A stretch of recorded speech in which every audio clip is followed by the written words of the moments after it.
Hi guys, I'm Nikki here. I'm going to showing you classmate Archimedes mathematical drawing instruments.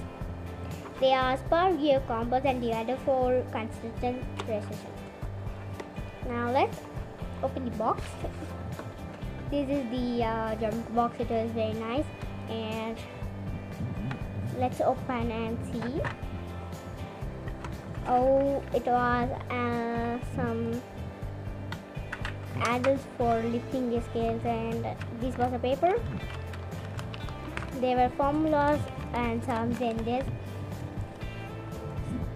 so you can cheat in exams.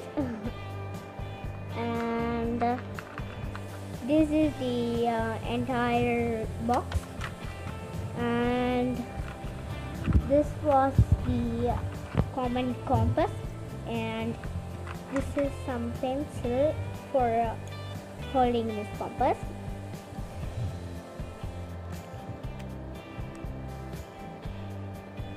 So it was very nice, and compass had a tip, rubber tip for safety, and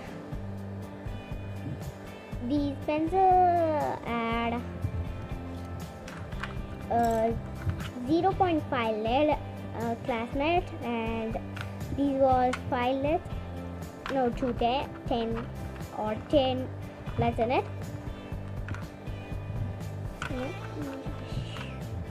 And there was some sharpener, rubber and divider. Divider was super stretch, and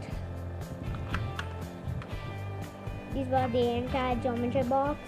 And see you next time. And if you like this video, please subscribe and share with your friends. Bye.